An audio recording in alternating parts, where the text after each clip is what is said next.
Good morning, good afternoon, good evening. Welcome to What's Up 300 and something. And the next instalment of my road to NC 500 videos. I'm outside, it's dry, I'm on the road, not the mud. I'm still on my PlanetX Tempest, but I figured I need to get some proper training in for the NC 500 on roads that are more equivalent to what I'm expecting when we're there. Obviously I tried this a couple of weeks ago, looking for Mark Beaumont in the Surrey Hills. Ended up basically in mud. It's midweek, midday-ish, and the roads are a lot quieter today, so this seems like a more suitable opportunity to test this bike on tarmac.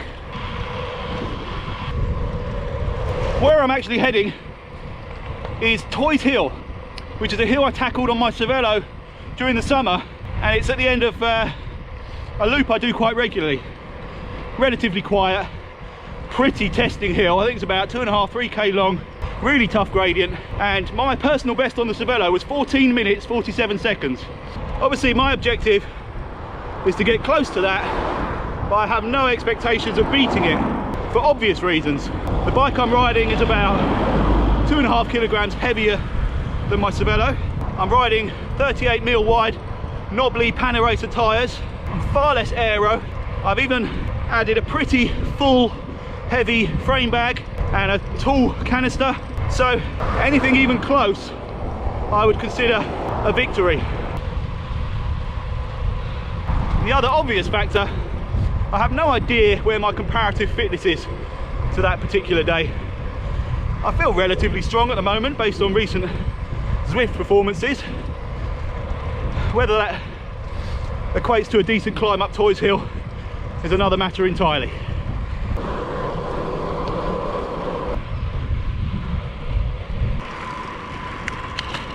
There are also a couple of key areas I'd like to get dialed in well before I embark on this ridiculous challenge.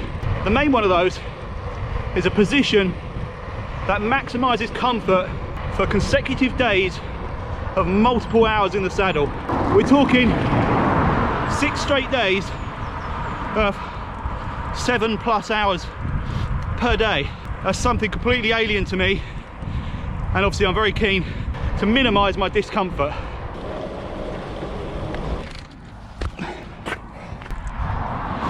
And with that in mind, I'm trying yet another saddle.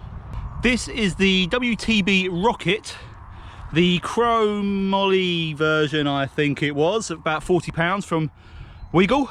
So far, so good. So this could actually be the solution. Regular viewers will know I did have or still do have, the WTB SL8 or Slate carbon saddle, which is phenomenally light. Hasn't actually caused me any problems, but I'm not convinced it's the answer for really long days where I'm going to be theoretically seated for most of the day. What this one offers, albeit at a cost, is a nice gel padding and a slightly wider rear end, which just seems to fit my portly rear a little bit better. The cost I mentioned is weight. Completely against all of my natural instincts, this weighs about twice as much as the Featherlight SL8 saddle that was on here. But as I say, for this particular journey, comfort comes first. Ah, nuts. I've already crossed the start of the Toys Hill segment, so the timer is already counting. Right, I'm gonna have to scrap this, go back, start again. Oh, here we go, on to Toys Hill. So 14:47 is the PB. Let's see what we got. The other thing I'd like to dial in nice and early is the gearing. As many of you will know, I have a 42 oval chainring at the front, an 11-speed 1142 at the back. For the riding I've been doing so far, it's been superb.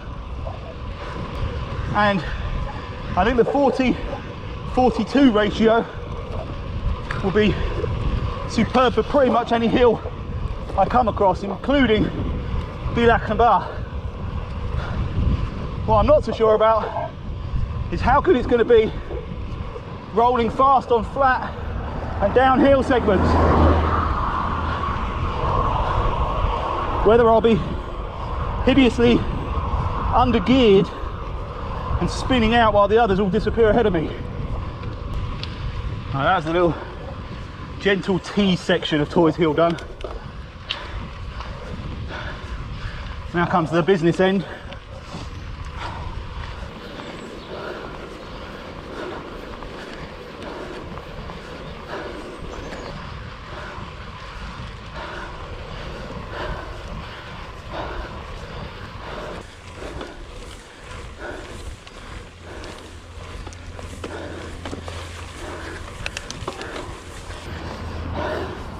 Gradient here is about 10%. This is where the weight of the bike will really show, I've no doubt. Brief kick up to 13% there.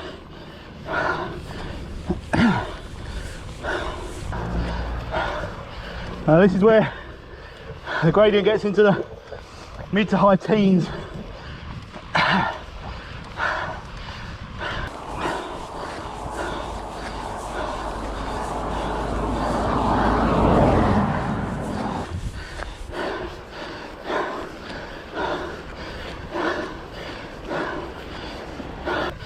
Here's that crossroads of hope. Makes you think you're there, then you get a kick in the teeth.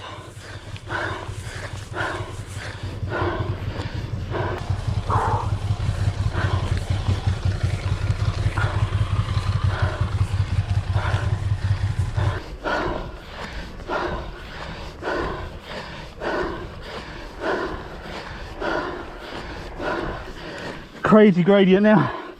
I got sweat dripping down my face.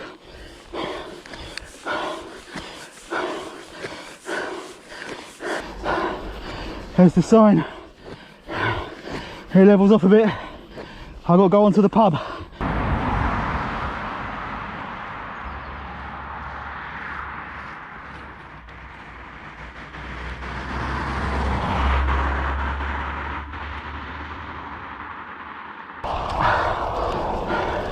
Hey, WKG sticker's still there.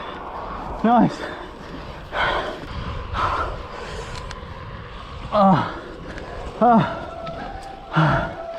We've arrived.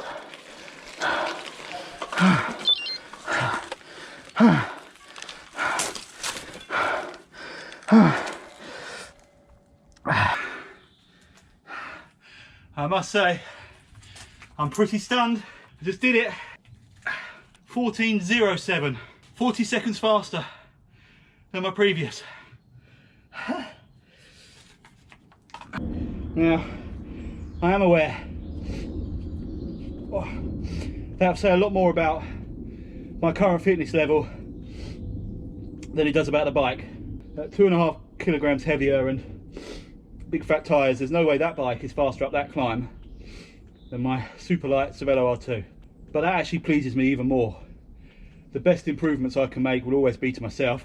And I can't remember when it was it September I did this on my Cervelo? So since September, just from having done our Winter League on Zwift, and not an awful lot else, I feel much fresher, despite my body language at the moment where I obviously look like I'm about to die. But that is really encouraging, really encouraging. I was very nervous about doing this climb on that bike. Bilaknabar will be effectively 4 of those back to back. Super chuffed with that. I'm going to ride back to the signpost, put another sticker on there. The old one was still there, which is brilliant, but I'll put one of the new ones on.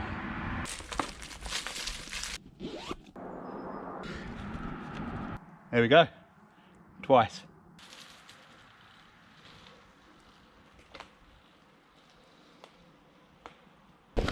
While I'm up here, it does look like there's some pretty awesome walks and off-road tracks. I kind of promised myself I wouldn't get too dirty on this ride, or more importantly, put the bike through too much work. Because one thing I hadn't told you before I came out on this ride was I pretty much don't have any brake pads left. I'm getting very close to metal on metal. So hooning around these kind of trails, yeah, might not be the best idea. I've already got the hairy descent to do down the other side of Toys Hill now, which is going to be holding the brakes all the way. So that could be interesting. But yeah, I think I'm better off sticking to the smooth tarmac on the roads I know, heading back for home, I'll consider this a job well done.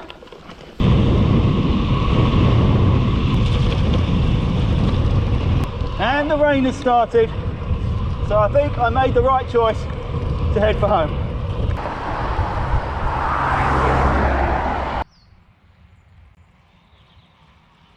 Quickly going back to what I was saying about dialing in my fit, my position, I did have every intention and do have every intention of getting a professional bike fit done, but I am a cheapskate, so if the DIY trial and error method works, I could save myself a few £100.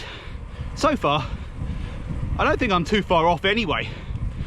This saddle, for the 40 odd kilometres I've done today, I'm enjoying very much, but it's usually beyond this point where I start to notice any issues. So not the best test, but in terms of it feeling nice and cushioned and just sort of sitting in it very nicely, oh shite, look at this. Right, decision time.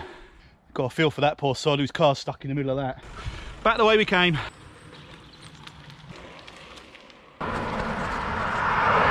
Anyway, what was I saying? Yeah, overall, I don't think I'm far off. If there's one thing I'd quite like to try, and that is to stretch myself out very slightly. I do find I'm sort of pushing towards the rear end of the saddle quite a lot. The saddle's back about as far as it can go in the seat post, so it's not a simple case of just sliding that backwards. And I may be wrong, but it's just a hunch that maybe I'd like to just stretch just ever so slightly. Nitpicking, but these are the things I want to iron out. You know, I'm kind of disappointed I didn't go for it with that massive lake back there now. That could have been a pretty epic end to this vlog. And mind you, I've still got to go up to Eleanor. That could be epic. If I get a PB on out to Eleanor, whew, I know I've been doing something with my tired old legs in the last few months. Anyway, I'm getting ahead of myself. Got a little way to go yet.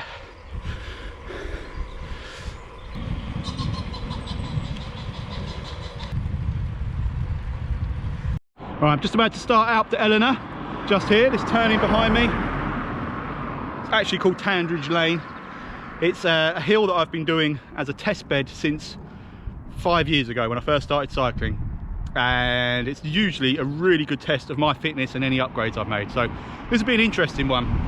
I do, however, think my GoPro is probably going to run out before I get to the top. I've been trying to charge it while I've been riding here, but with my newfound super speedy legs, I got here a lot quicker than intended, so the battery's only been charging for a couple of minutes, but we shall see how we go. If I get to the top in a PB, I will whack a sticker on the sign. I'm not allowed to put a sticker on unless I get a PB. That's a new rule I've just made up for myself, so wish me luck. Okay, segment started. PB 2 minutes 45 seconds. Currently 3 seconds behind that. I'm now 8 seconds behind before the climb even really starts.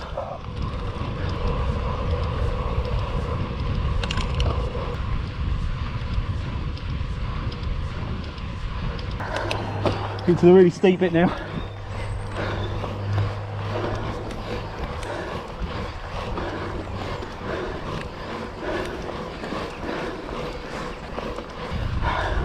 I think I'm miles off.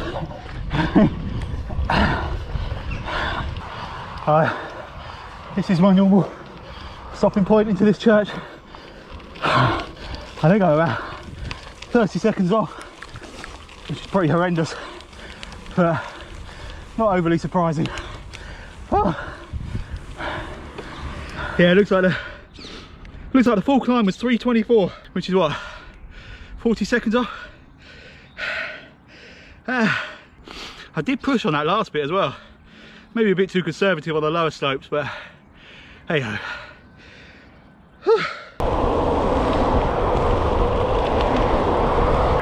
Well, despite that ever so slightly disappointing final climb, that was a really nice ride. Really enjoyable. I learned that this is definitely my bike of choice now for the NC500. I wasn't really waning on that, but I did start questioning whether the Cervelo would have just made more sense given the type of riding we're doing.